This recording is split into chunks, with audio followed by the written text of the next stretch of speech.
No land on Earth possesses more wonders than Egypt. Wonders long hidden, but revealed occasionally in a glint of gold, or a curious tale.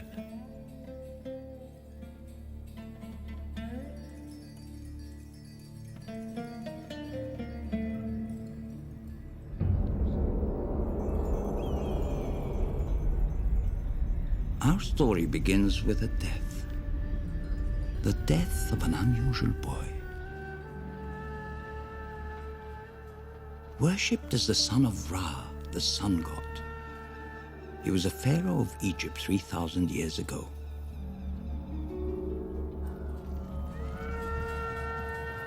We don't know how he died, only that his death was sudden and mysterious. His body was preserved in the manner of other pharaohs, and priests anointed his coffin to prepare him for his final journey into the world of the dead.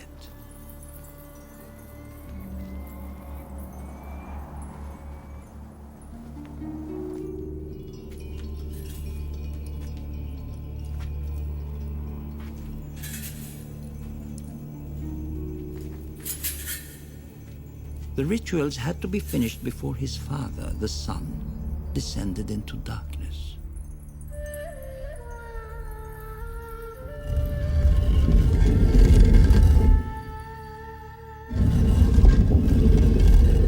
So this young pharaoh was secured in his tomb, surrounded by kingly treasures, and his seal was pressed into its entrance. From that time on, it was to be a place of peace, hidden and undisturbed throughout eternity. This young king's name was Tutankhamun.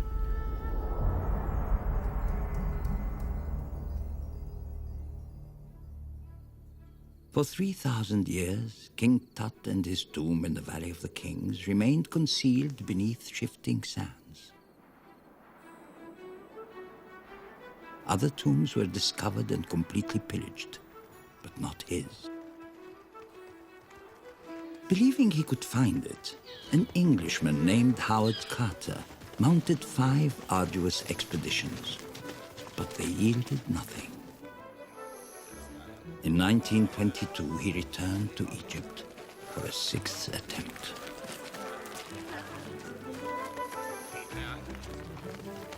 السلام عليكم. وعليكم السلام ورحمة الله وبركاته. أيوة. العصفور.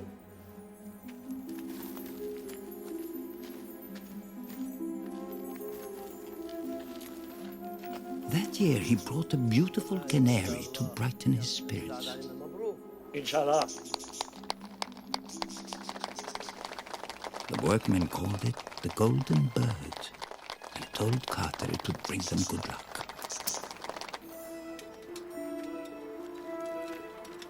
But as work began, success seemed a remote prospect, and time was running out. Carter's benefactor, Lord Carnarvon, was an English earl fascinated by Egypt. But even he was losing faith and had threatened to cut off the money. Yet Carter persisted, knowing that if found intact, the tomb would be filled with amazing artifacts that would help us peer through the shadows of time, to glimpse a world of human splendor long lost, to glimpse our very beginnings.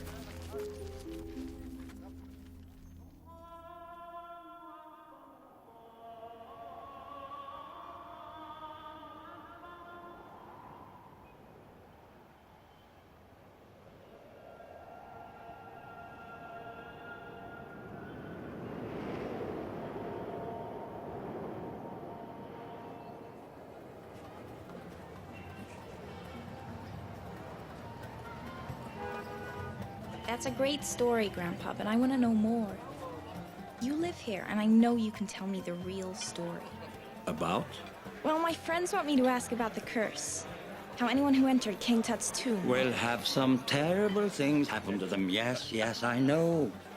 I don't know if I believe it, but will you tell me about it? So, The pharaohs, the tombs, the monuments, the great civilization who built them, you're not interested in. But the mummy scarce, you find. Exciting. Yes, I can see that. All right, then. You shall hear all about it. But first we must take a trip together. Where'll we start then? At the source, of course. The source of the Nile.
It is the longest river on Earth, the greatest river in Africa, crossing nearly half the continent.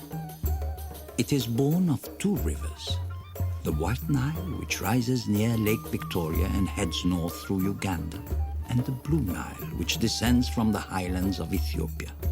They meet in the desert of Sudan, forming the main trunk of the Nile. By the time it drains into the Mediterranean Sea, its waters have journeyed more than 4,000 miles.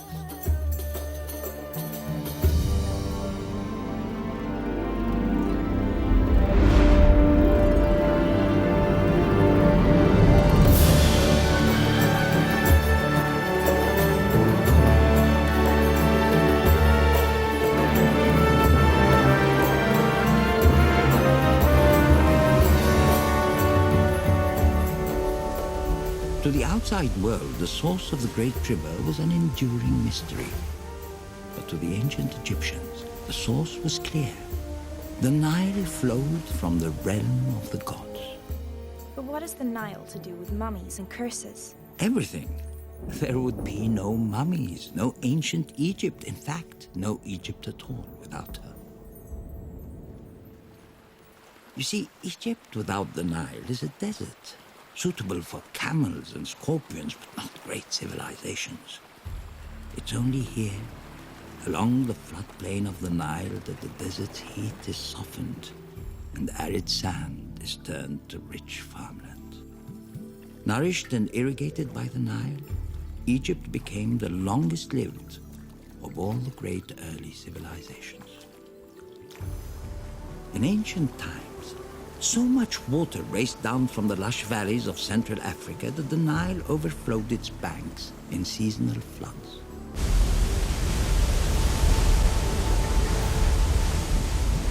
Mineral-rich silk was carried toward the desert of Egypt from lands upstream where wildlife flourished.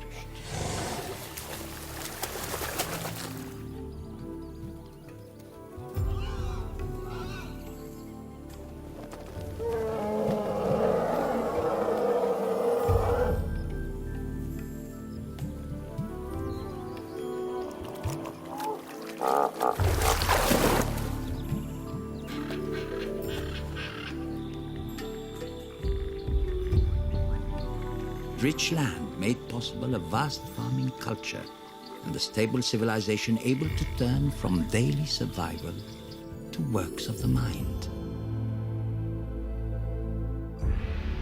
Science, mathematics, engineering, and astronomy. They studied the heavens and the seasons, gave us the 24-hour day and the 365-day calendar. Egypt, an old saying goes, was the gift of the Nile. But the Egyptians believed there was one thing even mightier than the Nile: the sun. The god they called Ra, the God who created everything. Each morning, with its rising, the sun god would be born. Each night in setting, he would die.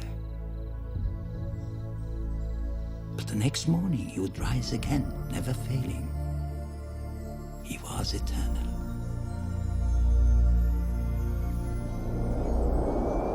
When a king died, it was believed that he became one with Ra. His son, the new pharaoh, became Horus, the falcon, the living god on earth.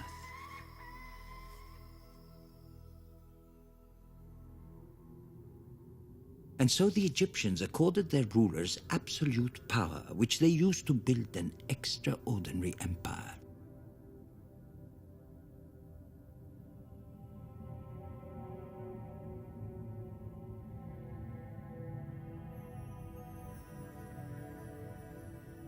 An empire of buildings so enormous and art so exquisite, we are still trying to understand how such wonders were created. How stones from the desert were turned into timeless monuments.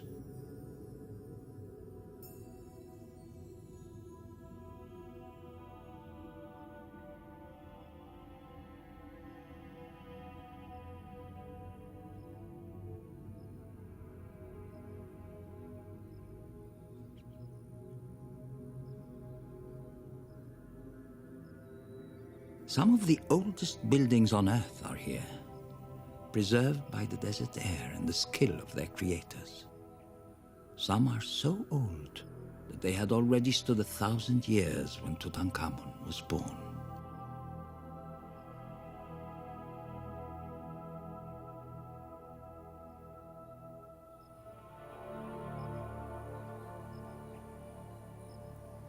The enormous obelisks of Karnak were carved from single blocks of granite, moved hundreds of miles by boat, rolled on logs and perhaps levered up with huge timbers.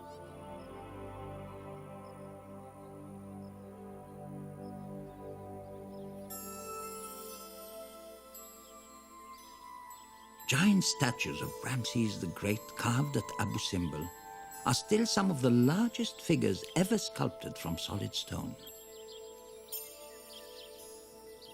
We don't know how they did it, but we do know why.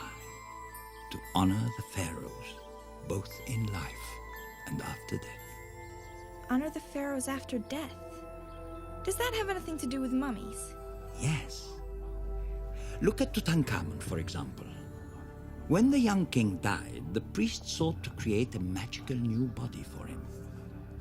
For 70 days they labored, drying and preserving the royal body with salts and ointments, then wrapping it in hundreds of feet of linen laden with protective jewels, charms, and amulets.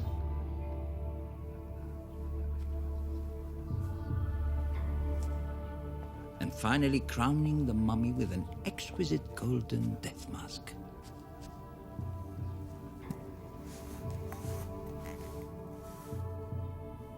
Tutankhamun was ready for the afterlife.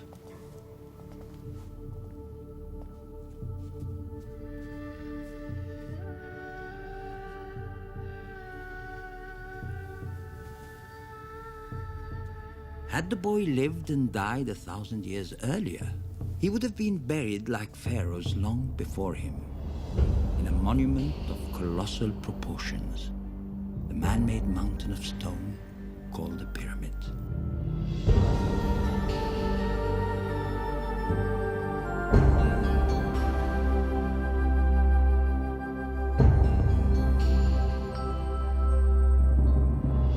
They probably saw the pyramid's shape as a mystical link between earth and sky, providing the pharaoh's soul with a stairway to the heavens.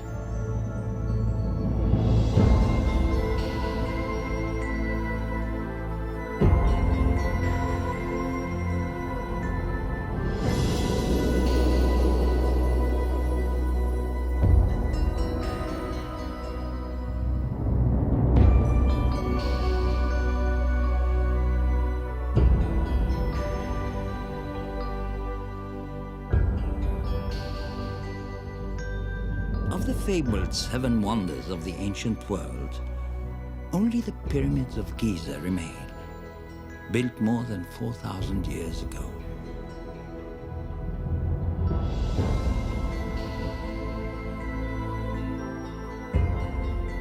Nearly 500 feet tall, they contain some of the largest pieces of stone ever moved by humans, as much as 50 tons or more. Yet this was accomplished without wheels or pulleys or even iron tools.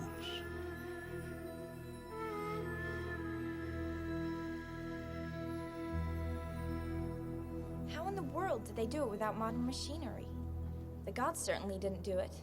They used their minds. Knowledge built these great structures. Highly sophisticated knowledge. Look.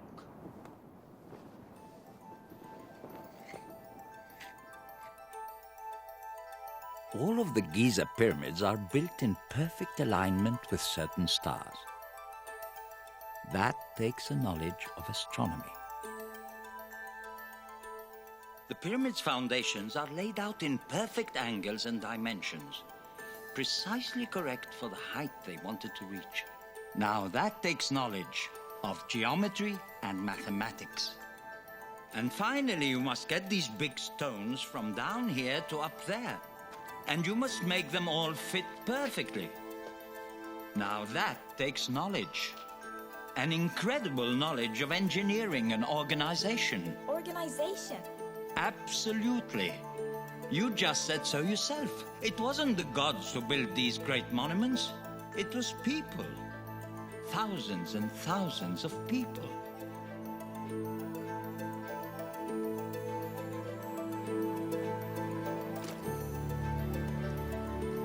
Imagine being one of these people living in a tiny village more than 4,000 years ago.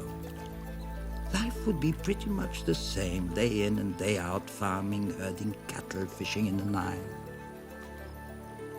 And then one day, you selected to journey by boat down the Nile. You are now part of the great national project to build the Pharaoh's tomb. But you have no idea what kind of a tomb. And then you see a monument to the sun, to life eternal.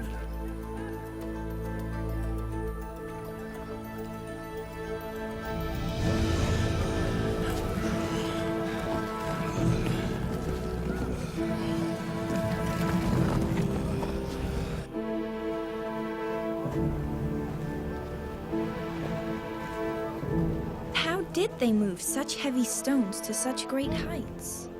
There are many theories, but they probably pulled the blocks up mud-slickened ramps.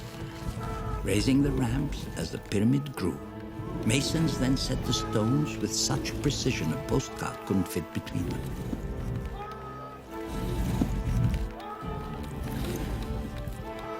To create the Great Pyramid of Khufu, it took over 20 years, more than 2 million stone blocks, and some 20,000 people. And they might have been slaves. But now we think they were mostly peasant farmers recruited to work here part of the year. With their help, the early pharaohs built more than 100 pyramids, 80 of which survive today.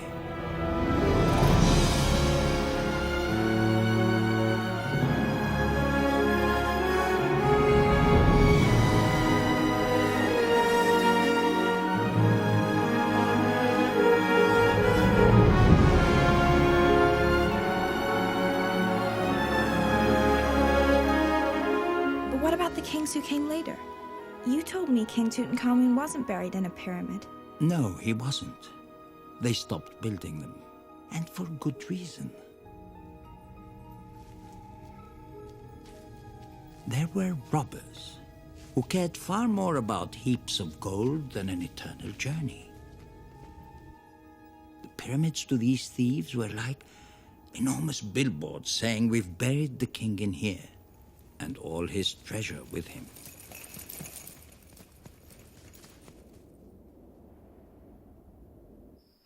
At any rate, a new plan had to be devised. That's why 500 years after the last pyramids were built, a new era of kings decided that instead of building tombs which everyone could see, why not build tombs which no one could see?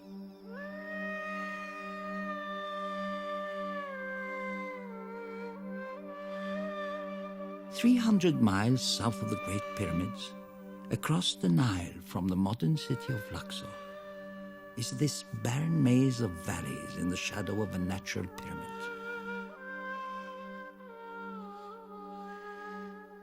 Here, no thief could find the royal tombs. Here the kings and queens of Egypt would remain immortal. Or so they thought.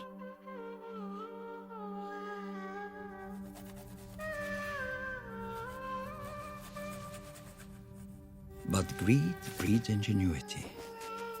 Cleverly hiding their devious enterprises, robbers scoured the Valley of the Kings.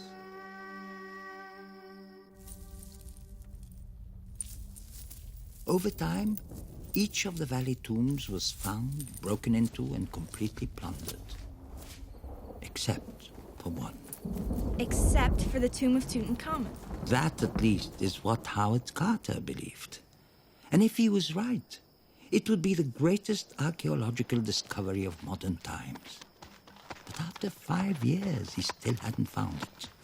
And the situation was becoming desperate.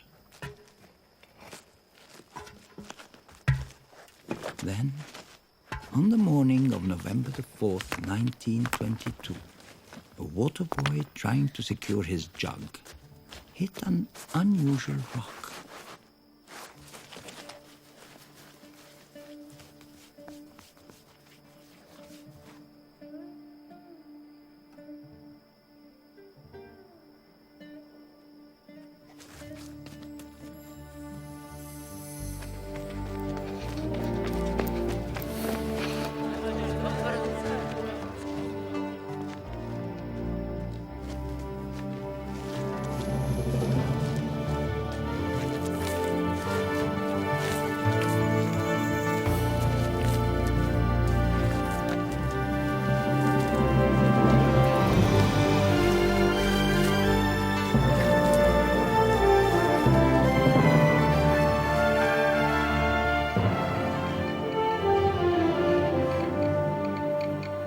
Carter sent a telegram to Lord Carnarvon in England to come quickly, and went to Cairo to meet his benefactor. But while he was away, something very strange happened.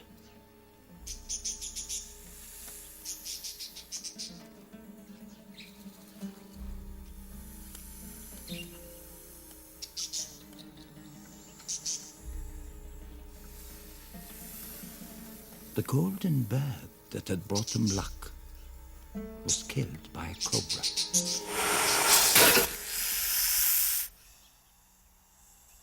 Well, now, the cobra was the protector of the pharaoh, and the canary represents those who had entered the tomb. So the cobra ate the canary because of the mummy's curse. More likely he ate it because he was hungry. I like the curse idea better.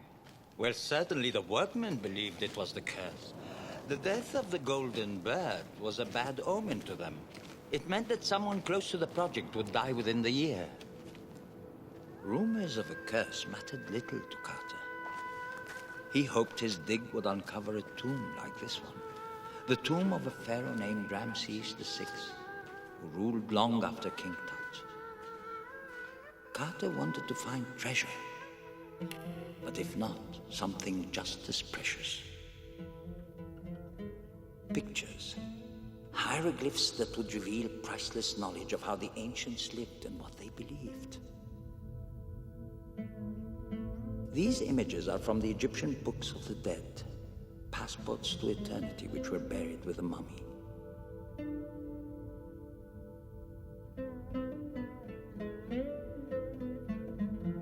To help a dead king reach the afterlife, they supplied answers to questions he would be asked.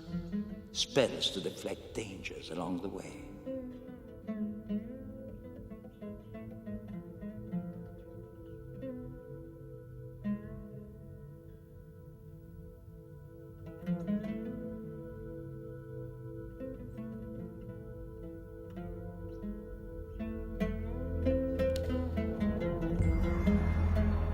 preparation for the afterlife began long before death. In grand temples once supported by these pillars, among the largest places of worship ever built, the living pharaohs gave offerings as a way of communicating with the gods in the world beyond and courting their favor.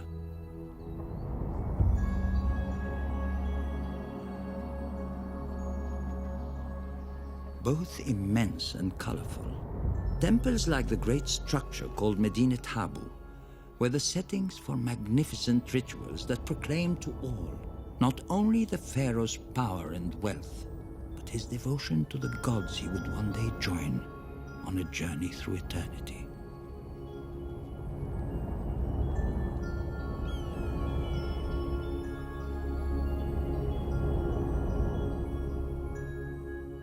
They sure seem preoccupied with life after death. Yes, and probably because no ancient people enjoyed life as much as they did. There are picture stories of invention and adventure, of board games and ball games, of dance and music, of acrobats and mechanical toys, of the affection between husbands and wives, and of family unity and love. It was the most advanced civilization of its time, and it went on for 3,000 years. But the empire they amassed attracted invaders. Among the stories on temple walls are accounts of battles against outsiders who tried to conquer the kingdom of the pharaohs.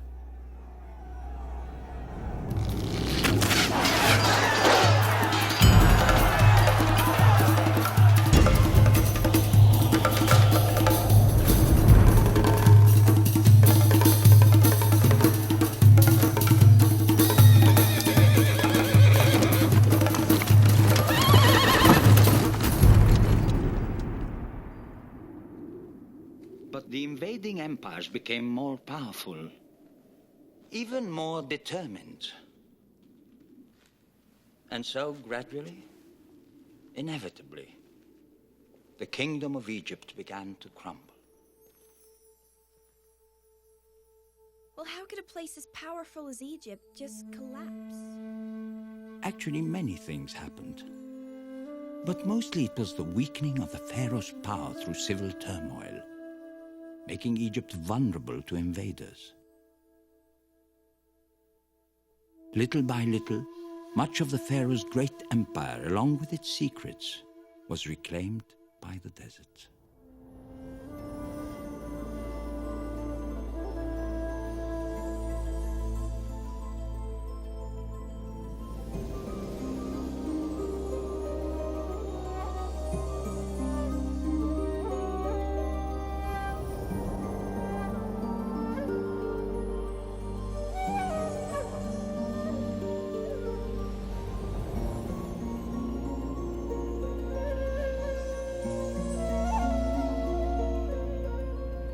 But even as the monuments of Egypt crumble, the stories are rediscovered by modern archaeologists deciphering the distant past.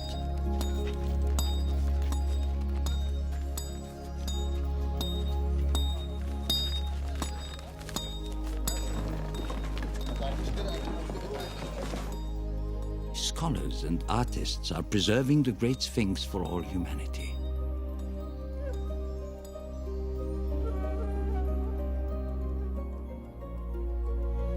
Research within the Giza pyramids has revealed the brilliance of ancient architects whose sophisticated designs prevented the collapse of these inner chambers and passageways. DNA analysis is helping to identify family ties of the royal mummies and to give us clues about how they lived and died. New excavations are uncovering the support system of settlements and facilities for the workers who built the Giza pyramids.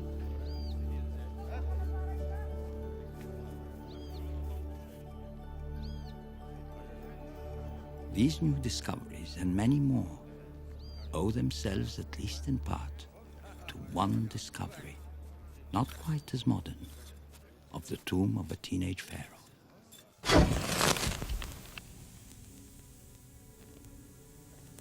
On November 26, 1922, Howard Carter reached the wall outside the first chamber of Tutankhamun's tomb. What can you see?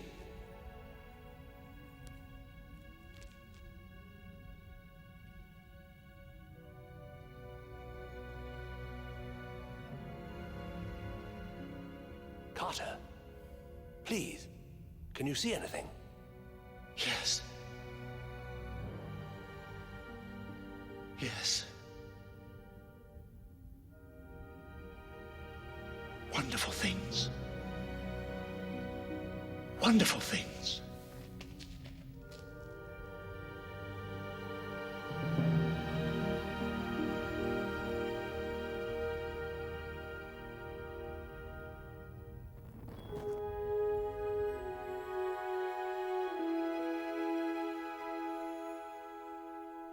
And they were wonderful things, kept hidden for over 3,000 years in 4 chambers carved from solid rock. They entered to find the only intact king's tomb ever discovered in modern times.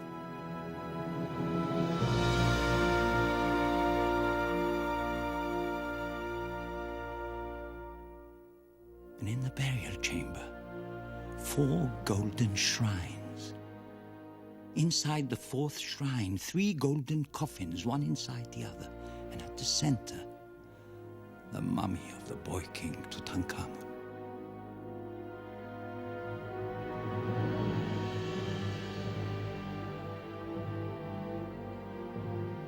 This was the greatest treasure ever found in Egypt. Well over 2,000 objects of gold, alabaster, lapis, and precious jewels made thousands of years ago by master craftsmen.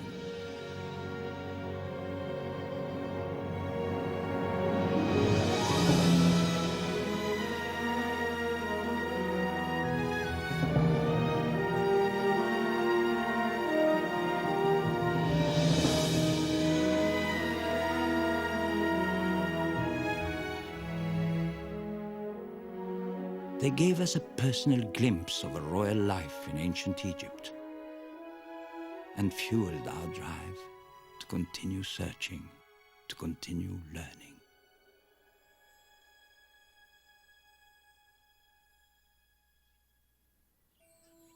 So through discoveries like Howard Carter's and those of modern archaeologists, the ruins of ancient Egypt mean something to us.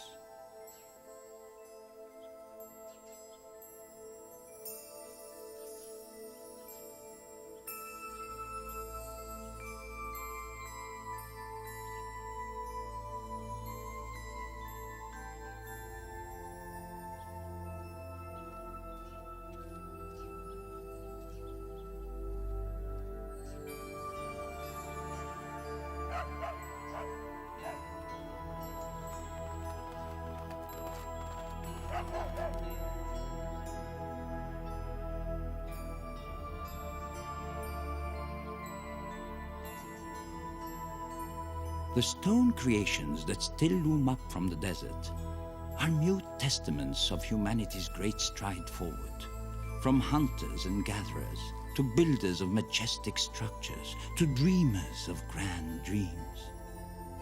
These stone wonders are the shape of our beginnings, towering symbols of our rise to become thinkers, artists, poets, and builders.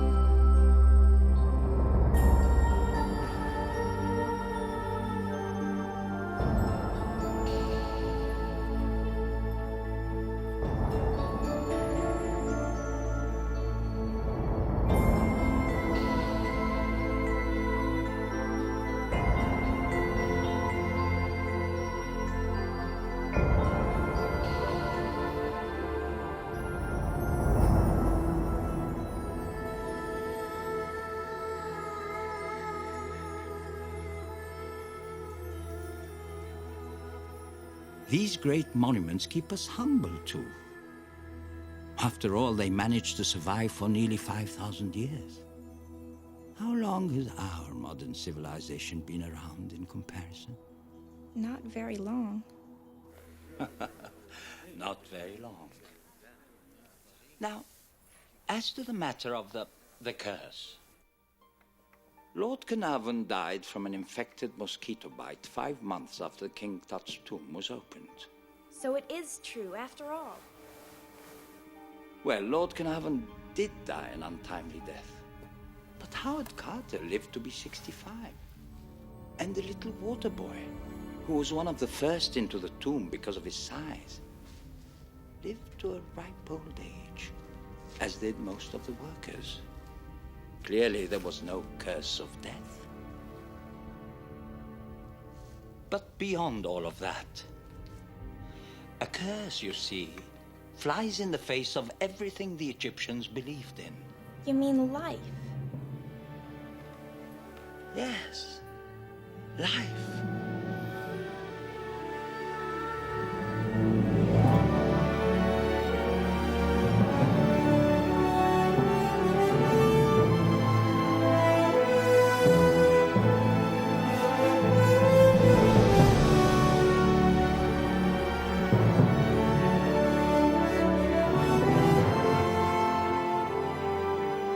Death for them wasn't an end. It was the beginning of a great journey through eternity, where their gods and kings sailed the morning ship across a lake of flames in the sky, rising in new life each day with the sun.